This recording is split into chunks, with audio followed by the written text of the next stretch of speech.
Hello दोस्तों, study mood में आप सभी का स्वागत है। अभी रात के 12:30 बज रहे हैं।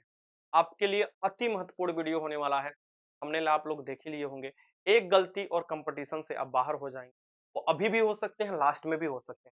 तो फॉर्म भरने की शुरुआत हो चुका है। 18 मार्च 2025 का डेट है और 18 अप्रैल 2025 तक टोटल 1 महीना बचेगा।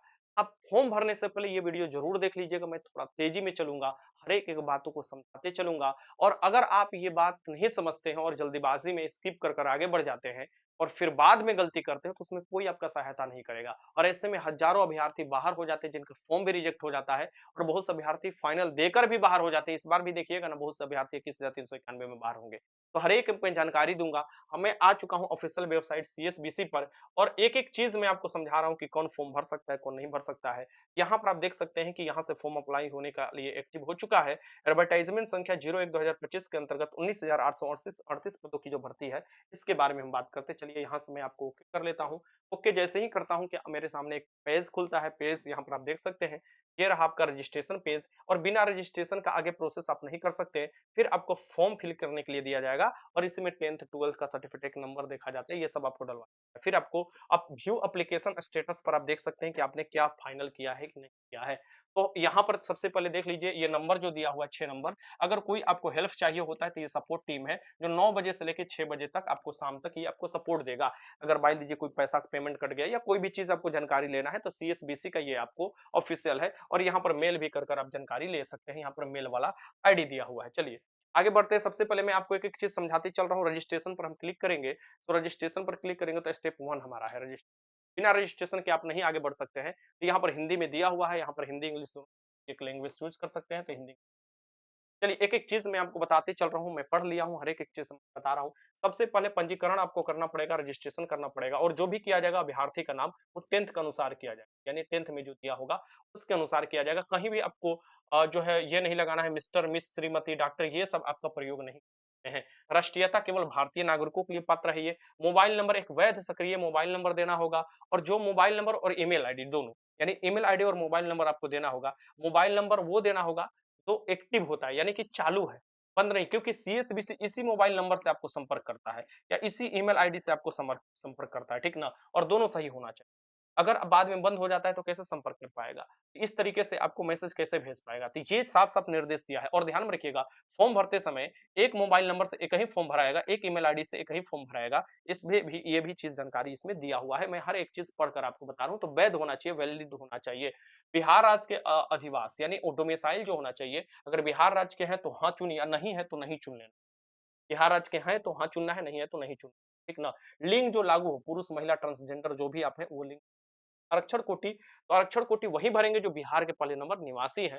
और जब अब आरक्षण कोटि बाय द वे मान लीजिए कि आप ईबीसी भरते हैं, तो ईबीसी का सर्टिफिकेट आपको दिखाना पड़ता है, जब आपको फिजिकल होता है उस समय डॉक्यूमेंट वेरिफिकेशन में। ये भी बात ध्यान में रखिएगा और जो अदर स्टेट वाले हैं, बिहार राज्य के निवासी नहीं है, वो सामान्य कोटि करेंगे। जनरल जिसे कहा जाता है, जनरल में आपको फॉर्म डालना पड़ेगा, ठीक ना? अब देखिए, ध्यान में रखिएगा, जन्म तिथि हम देख लेते हैं, जन्म तिथि। अब बहुत से महिला का बिहार के हैं, शादी हो गया है, आपको कहाँ कहीं भी आपको शादी बिहार के बाहर हो चुका है, तब पर भी वो बिहार के निवासी हैं। बिहार निवासी होने के कारण वो आरक्षण अपना ले सकती हैं, ठीक ना? निवासी में वो बिहार के डाल सकती हैं, इस बात को ध्यान में रखिए। अब चलिए जन्म तिथि देख लेते हैं। अब गैर गृह रक्षक है, जो गृह रक्षक हैं वो अलग है, यानी होमगार्ड में जो जॉब कर रहे हैं अलग है, उनको 5 साल का एक्स्ट्रा छूट मिलता है और आपको जो है आप गैर गृह रक्षक हैं। आप गैर गृह रक्षक के अंतर्गत ही फॉर्म डालिएगा, ध्यान में रखिएगा, आप गृह रक्षक के अंतर्गत नहीं। इसमें 2 डेट मेंशन किया गया है। यहाँ पर देखिएगा, न्यूनतम आयु के लिए 1 अगस्त 2025 मेंशन किया गया है और अधिकतम आयु के लिए 1 अगस्त 2023। तो मैं क्या बोल रहा हूँ, यहाँ पर एक मिनिमम में लिख दे रहा हूँ और यहाँ पर मैक्सिमम में लिख दे रहा हूँ, ठीक ना? तो मिनिमम में आप देखिएगा, ये दिया हुआ है क्या भैया, 1 अगस्त 1 अगस्त 2025 दिया हुआ है। इसमें आपको कितना 18 वर्ष, किसी भी कैटेगरी में आपको 18 वर्ष से कम नहीं डाल सकते। यानी यहाँ पर हम एक चीज़ कह सकते हैं कि जिनका जन्म 1 अगस्त 2007 के बाद हुआ है, वो नहीं डाल सकते। हाँ, जिनका जन्म 1 जुलाई 2007 को हुआ है, वो डाल सकते हैं। लेकिन 1 अगस्त के बाद हुआ है जिनका जन्म, नहीं डाल सकते। जैसे 2 अगस्त, 3 अगस्त, 4 अगस्त, 7, 8, 9, 10, यानी ईयर में अगर देखा जाए तो नहीं डाल सकते। यानी 18 वर्ष तो सब में है। मिनिमम 18 वर्ष तो सब सभी कैटेगरी में है, महिला पुरुष किसी भी कैटेगरी में मिनिमम तो 18 वर्ष है। चलिए, अब हम देखते हैं मैक्सिमम। मैक्सिमम कहाँ से गिनना है आपका, यानी उम्र बचा है कि नहीं बचा है, वो गिनना है 1 अगस्त 2023 से। उम्र हुआ है कि नहीं हुआ है, वो गिनना है 1 अगस्त 2025 तक। उम्र बचा है कि नहीं बचा है या उम्र एक्सपायर कर गया है, ये आपको होना चाहिए 1 अगस्त 2023 तक, ठीक ना? अब चलिए देखिए, समान वर्ग हो गए, ईडब्ल्यूएस के अंतर्गत हो गए, यानी समान वर्ग में वही आ जाएंगे अदर स्टेट वाले। इनके लिए क्या है, इनका 18 से लेके 25 साल तक, मेल या फीमेल दोनों बात करें तो। इनका जन्म तिथि क्या होना चाहिए, ध्यान से देखिए जो मैं समझा रहा हूँ। इनका जन्म तिथि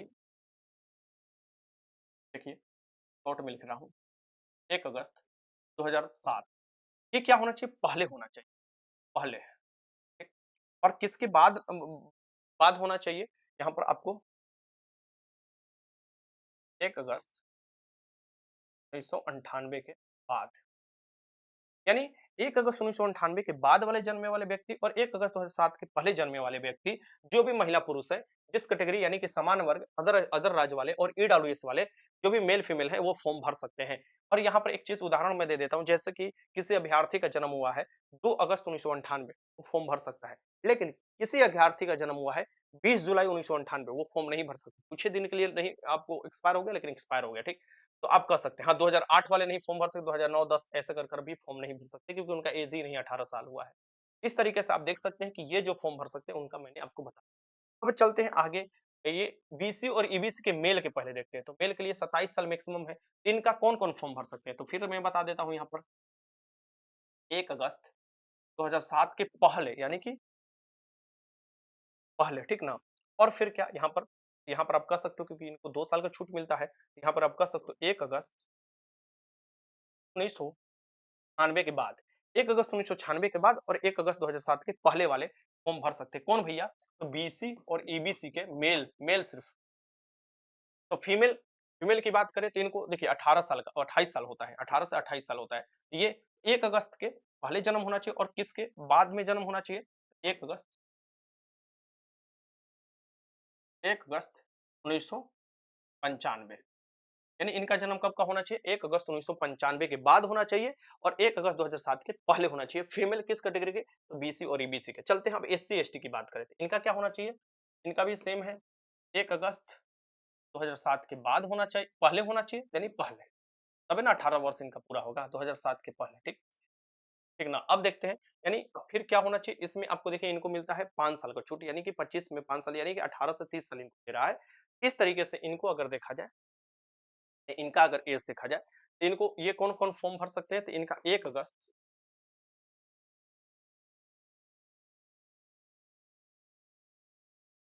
एक ऐसे में आपको इस पर सब वीडियो बना चुका हूँ, ठीक ना?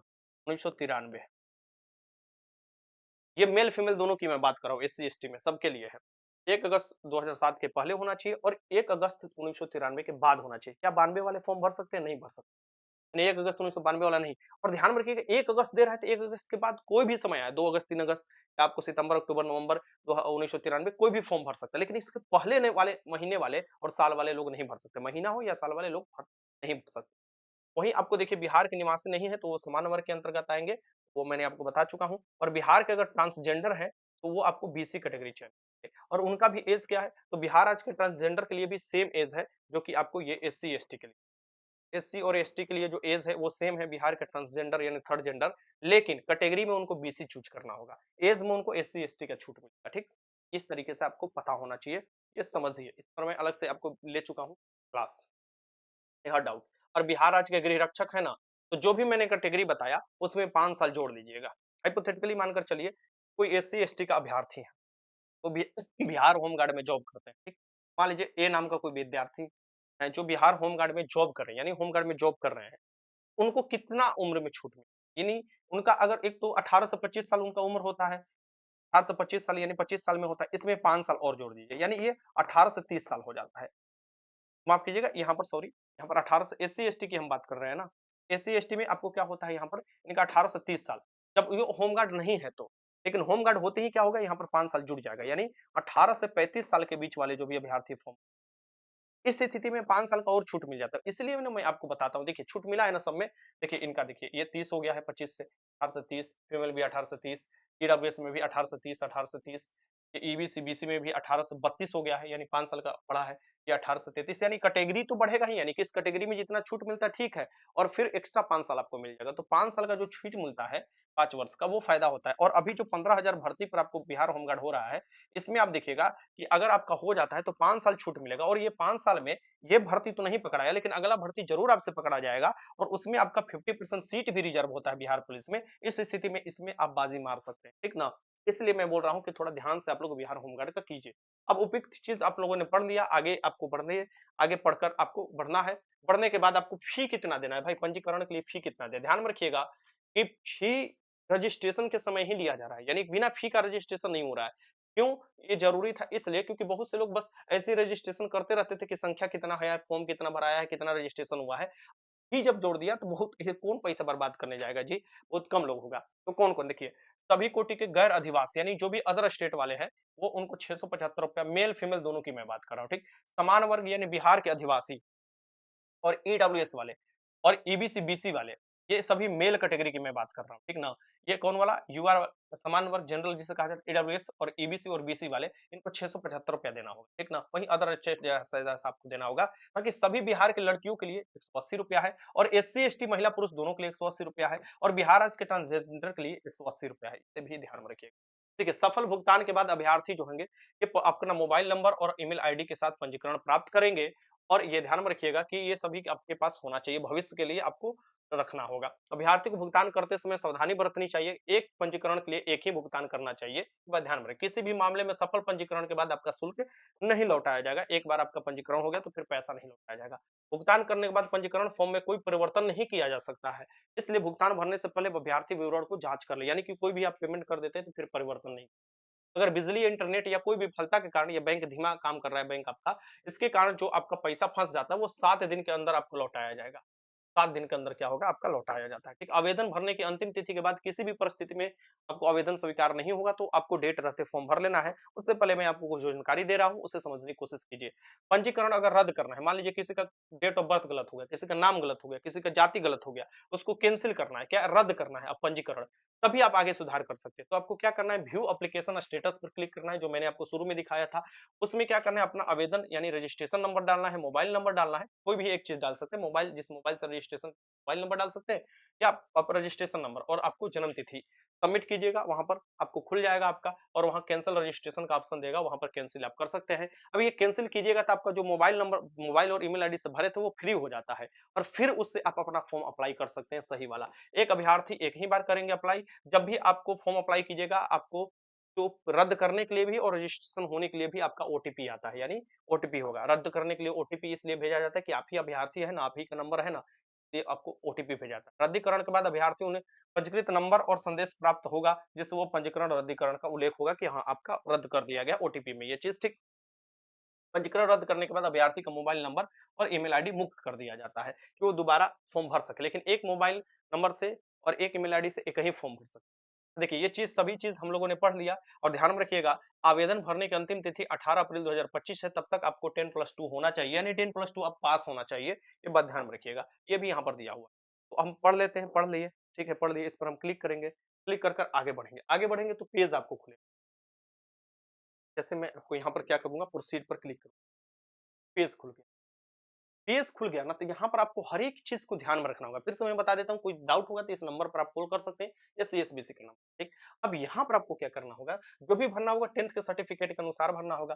तो आपको जो आपको अप्लाई किया जा रहा है, आप कांस्टेबल के लिए अप्लाई कर रहे हैं, ठीक ना? तो यहाँ पर आपको क्या करना होगा, यहाँ पर अपना नाम डालना होगा। बाय द वे मान लीजिए मेरा नाम अमित है, अमित, यहाँ पर मैं अपना लिख देता हूँ कुमार, कुमार मिडिल नेम, और यहाँ पर सरनेम तिवारी, जो है लिख देते हैं, ठीक। देखिए, ये चीज़ मैंने लिख दिया। यहाँ पर सिलेक्ट एप्लीकेंट नेशनैलिटी, तो नेशनैलिटी में हम तो इंडियन है, इंडियन ही चूज़ करना है आपको। सिलेक्ट एप्लीकेंट हो गया। एप्लीकेंट मोबाइल नंबर हमको सिलेक्ट करना है। तो मोबाइल नंबर देखिए, मोबाइल नंबर मैं को एंटर कर दे रहा हूँ।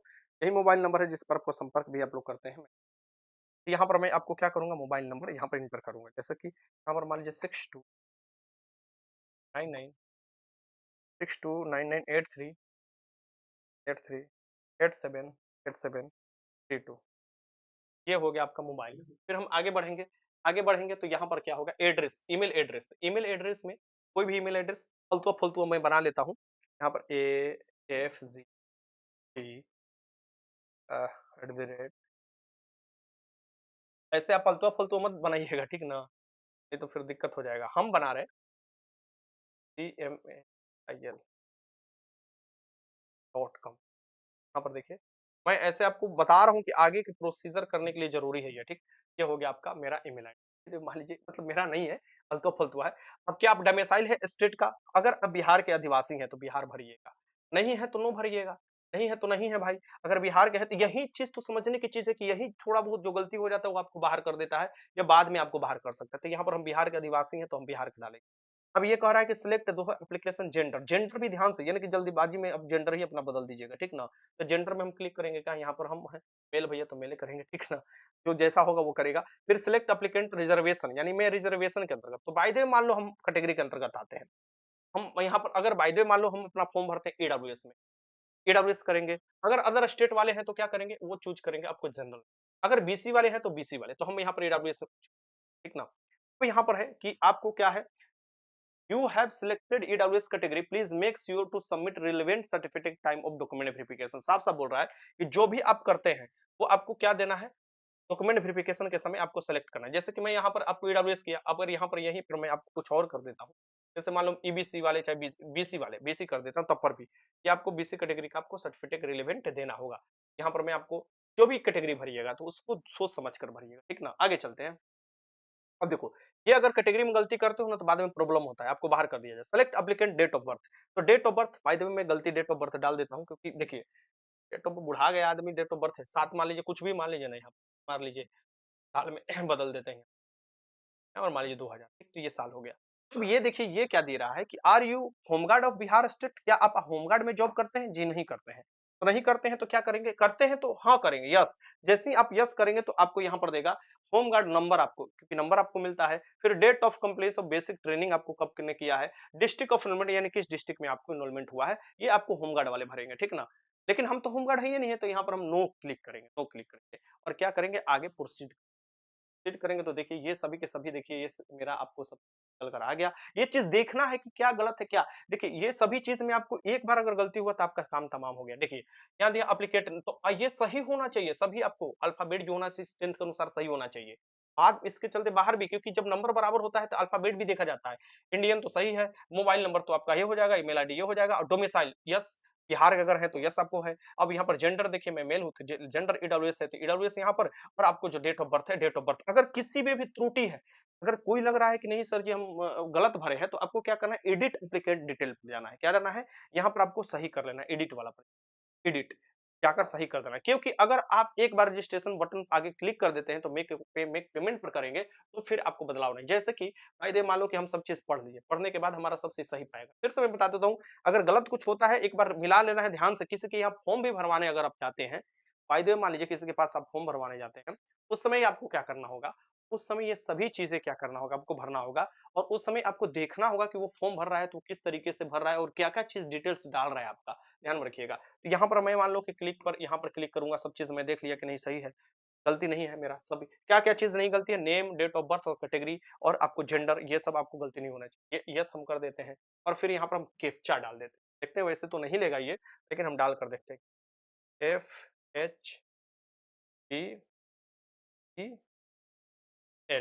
ठीक, ये कैप्चा होता है, यहाँ पर ये कैप्चा होता है। इस पर हमने आपको क्लिक कर दिया। अब देखते हैं क्या चीज दे। हाँ, अब मेक ए पेमेंट पर हम क्लिक करेंगे, make a payment. Have you verified to details, okay हमने कर दिया। फिर are you sure do you want to submit the detail, yes yes, दो बार देखिए अब वार्निंग आपको दे, हमने सबमिट कर दिया है। अब देखिए यहाँ पर कुछ जो आपको मैंने गलती किया है, और इसमें कुछ जरूर है कि मैंने क्या किया है कि जो वैध है वो चीज मैंने नहीं डाला है। इस तरीके से ये बोल रहा है, फिर से ये कैप्चा कर रहे हैं तो ये KH, मैंने वैध नहीं डाला है ईमेल आईडी, और बहुत ऐसी चीज है जो कि गलत डाले हैं। तो हो सकता है उस चलते ये फिर से ये कह रहा है, तो यहाँ देख लेते हैं। आ गया है KHN, छूट जाता है ना जी, क्यू क्या हो गया, रह गया क्यू क्यू, KHNQ, ये देखा जाता है कि आप ही हैं जो, हाँ ओके, हाँ देखो खुल गया। ये आपका पूरा का पूरा खुल। तो यहाँ पर जो है पेमेंट कीजिएगा, आप जब पेमेंट कीजिएगा तब जाकर रजिस्ट्रेशन होगा।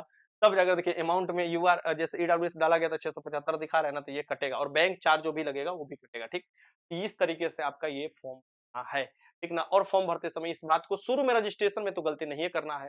रजिस्ट्रेशन में सेंसिटिव इन्फॉर्मेशन होता है जो कि कैटेगरी, जैसे कि आपका नेम, ये भी कैटेगरी आपको जो है मेरिट में डिसाइड होता है। आपका क्या मेल यानी जो जेंडर गलती हो गया तो काम खत्म हो गया। बिहार के हैं कि नहीं ये भी आपको बहुत इंपॉर्टेंट होता है। आपको कैटेगरी गलती हो गया तो वो भी, डेट ऑफ बर्थ गलती हो गया तो वो भी, बाकी छोटा-मोटा गाँव के नेम में, पोस्ट के नेम में, डिस्ट्रिक्ट के नेम में, ये बाकी छोटा-मोटा जो गलती होता है उसे सुधार किया जा सकता है। लेकिन जो कैटेगरी को, जो आपको क्या मेरिट को प्रभावित करेगा, उसे कहीं ना आपको किया जा सकता है। इसलिए ये सभी बातें ध्यान से भरने के बाद आगे आप फॉर्म भरने वाले पर सबमिट कर सकते हैं और आगे फॉर्म भरने वाले पर जा सकते हैं। वैसे मैं आपको बता दूं कि पेमेंट करना पड़ेगा, मेरे पास उतना पैसा है नहीं कि मैं पेमेंट कर कर ये सब काम आपको करने जाऊं, ठीक। यहाँ पर आप जाइएगा तो आपका रजिस्ट्रेशन आपका हो जाएगा, जैसे बता रहा हूँ। समझने की कोशिश की, स्टेप 1 रजिस्ट्रेशन था, स्टेप 2 जो था फिलअप आपको फॉर्म करना था। तो जैसे ही रजिस्ट्रेशन नंबर मिल जाएगा उसे डालिएगा, डेट ऑफ बर्थ डालिएगा, कैप्चा डालिएगा, सबमिट कीजिएगा। तो उसमें आपको आपका नेम फिर से पूछेगा, सब चीज डिटेल्स पूछेगा, फिर आपको 10th का 12th का सर्टिफिकेट नंबर पूछेगा, रिजल्ट आपको जो है उसका नंबर पूछेगा और वो सारा का सारा सबमिट कर दिया जाएगा फॉर्म को, ठीक ना? उस तरीके से। अब चलते हैं मेनली चीज़ और आपको, जो कि आप लोग बार-बार पूछ रहे थे कि क्या चीज़ और भी ज़रूरी है इसमें, तो और भी मैं आपको बता देता हूँ। देखिए, अभी आपके पास अगर डॉक्यूमेंट्स नहीं है, ध्यान में रखिएगा मैं क्या बता रहा हूँ, ध्यान से आप सुनिए, थोड़ा संयम बनाकर सुनिए। चलिए, मैं आपको बता रहा हूँ कि अगर आपके पास कोई डॉक्यूमेंट्स नहीं है, आप क्या कीजिए कि वो डॉक्यूमेंट्स पहले बनवा लीजिए। अगर आपके पास निवास नहीं है, तो आप पहले निवास बनवा लीजिए। अभी आपके पास एनसीएल नहीं है, तो पहले एनसीएल बनवा लीजिए, उसके बाद इस फॉर्म को भरिएगा, ठीक ना? यानी आपका जो बनवाने का लास्ट डेट है, वो है 18 अप्रैल। 18 अप्रैल है ना जी? तो 18 अप्रैल 2025 तक आप बनवा लीजिए। अगर आप बनवाए हुए हैं फिर क्या दिक्कत है? सर, 1 साल के अंदर आप बनवाए हुए हैं तो दिक्कत नहीं है। चलिए, अब देखिए ये जो प्रैक्टिस होता है ये तो मैं बताऊँगा ही। अगर आप लोग चाहते हैं कि आपका सफलता हो, सुनिश्चित हो, तो आप इस बैच को जॉइन कर सकते हैं बिहार पुलिस में। 19,838 आपको पदों की जो भर्ती है, इसमें चल रहा है विजेता 2.0 और इससे आप जॉइन करते हैं तो इसमें फ़ायदा ये मिलेगा आपको कि सभी के सभी एक जगह मटेरियल, सभी के सभी सेट, सभी प्रैक्टिस, सभी के सभी ऑनलाइन के टेस्ट के साथ-साथ पीडीएफ वाला टेस्ट, सभी मटेरियल यहाँ पर मिल जाएगा, थ्योरी, क्लास सब चीज़ मिल जाएगा। लंबा क्लास चलेगा क्योंकि बहुत कम समय मिला है एग्जाम की तैयारी करने के लिए और उसको ध्यान में रखते हुए, ठीक। ये आपको विजेता बैच का भी ऑफर चल रहा है। ये कहाँ से? तो study mode application play store से डाउनलोड कीजिए। वहां पर लाइव कोर्स में जाइएगा या आपको बिहार पुलिस वाला कोर्स में जाइएगा, दोनों में जाइएगा, तब पर भी आपको ये कोर्स मिल जाएगा और यही कोर्स आपको, ये वाला आप देख सकते हैं, ये वाला जो कोर्स है ये आप ले सकते हैं, ठीक। अभी ऑफर चल रहा है, इसका फायदा उठाइए। लिंक मैं डिस्क्रिप्शन में दे दूंगा, वहां से आप जरूर देख लीजिएगा और वहां से रीच कर सकते हैं। देखिए, अब मैं यहाँ पर मैं आपको बता दूं कि सामाजिक विज्ञान का जो 12 बजे क्लास होता है, ये क्लास होता है पीडीएफ टेलीग्राम पर आपको दिया जाता है और बेस्ट तरीका से इसे प्रैक्टिस कीजिए और आज भी क्लास होगा 12 बजे और उसके लिए आप लोगों को तैयार रहना होगा। ये वीडियो बनाने का मेरा मकसद ये था कि आप फॉर्म भरने से पहले सचेत हो जाइए। तो 12 बजे ये दोपहर में क्लास होता है और साइंस का जो यूट्यूब पर क्लास होता है, जो कि आपके ये क्लास ये होता है साइंस का, वो आपको 9 बजे होता है, 9 बजे रात को होता है। तो इसके लिए भी आप लोग तैयार रहा कीजिए और प्रैक्टिस किया कीजिए, क्वेश्चन प्रैक्टिस कीजिएगा, परफेक्ट बन पाइएगा और रिजल्ट ला पाइएगा, ठीक। तो ये सभी मैंने आपको जानकारी इसलिए दी है यार, रातों को जग कर आपके लिए वीडियो बनाया, तो देखिएगा। लेकिन मैंने वीडियो इसलिए बनाया कि आप लोग कोई गलती ना करें, गलती कीजिएगा ना, ये एक सब आपको पछतावा होगा। हर एक फॉर्म को भरते समय आपको कुछ ना कुछ सावधानी बरतनी होती है, क्योंकि पूरा मेहनत बर्बाद हो जाएगा। आपको पता है कब बाहर किया जाता है? डॉक्यूमेंट वेरिफिकेशन फिजिकल के समय होता है और अभी फिजिकल लेने के बाद होता है, सभी फिजिकल के बाद। आप समझिए कि आप एकदम लास्ट प्रोसेस में आपको बाहर किया जा रहा है, शुरू में नहीं, कि आपके डॉक्यूमेंट्स में गलती के चलते, तो अफ़सोस बहुत होता है। अफ़सोस ना हो पाए, गलती ना हो, इसके लिए मैंने ये वीडियो बनाया और एक-एक चीज़ समझा दी आपको और एक-एक चीज़ आप अगर समझ गए होंगे तो आपका फॉर्म नहीं रिजेक्ट होगा। एक से अधिक फॉर्म मत भरिएगा, नाम बदल-बदल कर। ये गलती कीजिएगा तो आप पकड़ा जाइएगा, क्योंकि हर चीज़ थंब से जुड़ा हुआ है और जब भी वेरिफिकेशन होगा आप तुरंत पकड़े जाएँगे, ठीक? तो मैं बेहतर आपको बता रहा हूँ, इसका उपाय लगाइए और अच्छे तरीके से फॉर्म भरिए। अब बात रहा विजेता बैच का, लिंक मैं डिस्क्रिप्शन बॉक्स में दे दूँगा, विजेता 2.0 का। सोमवार से क्लास स्टार्ट है, जितना जल्दी हो सके ज्वाइन कीजिए, उस पर पीडीएफ आपको मटेरियल मिल जाएगा, सिलेबस भी एक-एक पॉइंट मैं आपको समझा कर कराऊँगा और हर एक चीज़ पढ़ाया जाएगा। चलिए मिलते हैं, तब तक ध्यान रखिएगा। बाय-बाय। जय हिंद।